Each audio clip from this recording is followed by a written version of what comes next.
ఒక చిన్న తప్పు ఉన్నత శిఖరంపై ఉన్న ఒక మనిషిని పాతాళానికి నెట్టేస్తుంది.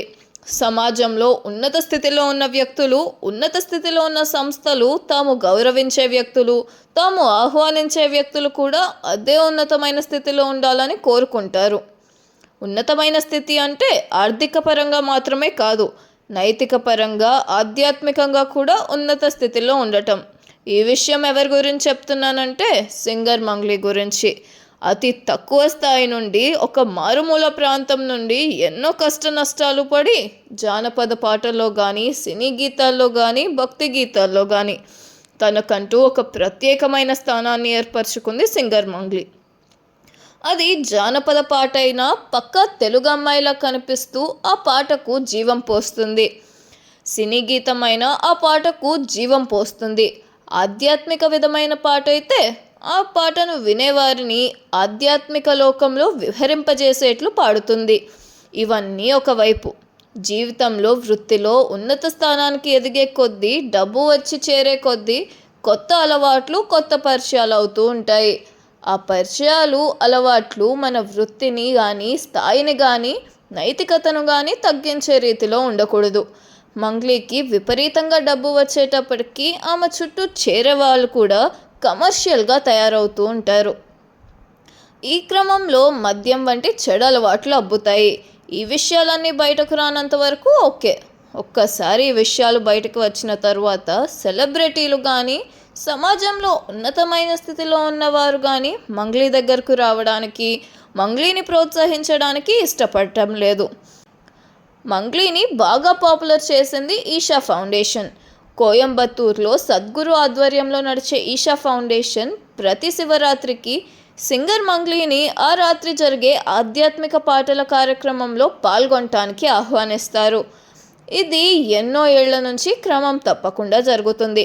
ఒక రకంగా చెప్పాలంటే సింగర్ మంగ్లీ సద్గురుకి అభిమాన శిష్యురాలు అయింది. సాధు జంగమ అంటూ మంగ్లీ పాడే పాట శివభక్తులను శివరాత్రి రోజు ఈషా ఫౌండేషన్ కార్యక్రమంలో పాల్గొనే వారిని ఒక ఊపు ఊపేస్తుంది. అందరూ ఆధ్యాత్మిక పరవశంలో మునిగిపోయి సింగర్ మంగ్లీ పాడే పాటలకు చిన్నపిల్లల్లా డాన్స్ చేస్తారు. ఇలా ఈషా ఫౌండేషన్తో సింగర్ మంగ్లీ అనుబంధం ఎంతో కాలంగా సాగుతుంది. కానీ గత సంవత్సరం జూన్ 12వ తారీఖు సింగర్ మంగ్లీకి ఈషా ఫౌండేషన్కు మధ్య అగాధం సృష్టించడానికి కారణమైంది. ఆ రోజు సింగర్ మంగ్లీ పుట్టినరోజు సందర్భంగా హైదరాబాద్ నగర శివారులో రిసార్ట్లో డీజే, మద్యం, ధూమపానం వంటి అనేక నిషేధిత కార్యక్రమాలతో మంగ్లీ పుట్టినరోజు వేడుకలు జరిగాయి. ఆ రోజు సాయంత్రం వేకువజామున వరకు డీజే సౌండ్లతో ఆ రిసార్ట్ హోరెత్తిపోయింది. స్థానికుల కంప్లైంట్ చేయడంతో పోలీసులు రంగంలోకి దిగి పలువురిని అదుపులోకి తీసుకున్నారు. మంగ్లీతో సహా వారందరిపై కేసు నమోదు చేశారు. దీంతో మంగ్లీ డిఫెన్స్లో పడింది. మంగ్లీ ఎంత నచ్చ చెప్పినా, ఎంత కన్నీటి పర్యంతమైనా ఎవరూ మంగ్లీ పట్ల సానుభూతి చూపించలేదు. పైగా ఈషా ఫౌండేషన్ వ్యవహార శైలికి, నైతిక విలువలకు, జీవించే పద్ధతికి మంగ్లీ ప్రస్తుతం అనుసరిస్తున్న జీవిత విధానానికి పూర్తి వ్యత్యాసం ఉంది. ఇవి బయటకు రానంత వరకు, ఈషా ఫౌండేషన్ దృష్టిలో పడినంత వరకు వారు మంగ్లీని ప్రోత్సహించారు. ఇప్పుడు కూడా ఈషా ఫౌండేషన్ మంగ్లీ చేత పాటలు పాడించినట్లయితే వారి పేరు ప్రఖ్యాతులు పోతాయని భావించి 2026 శివరాత్రి సందర్భంగా ఈషా ఫౌండేషన్లో జరిగే ఆధ్యాత్మిక కార్యక్రమాలకు మంగ్లీని ఆహ్వానించలేదు. మళ్ళీ మంగ్లీకి ఆహ్వానం అందాలంటే ఈ కేసు నుండి మంగ్లీ పూర్తి స్థాయిలో బయటికి రావాలి.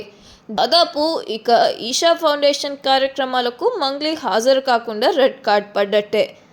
అందుకని సమాజంలో పేరున్నవారు, ఉన్నత స్థానంలో ఉన్నవారు తమ ప్రవర్తన, నైతిక విలువల పట్ల చాలా జాగ్రత్తగా ఉండాలి.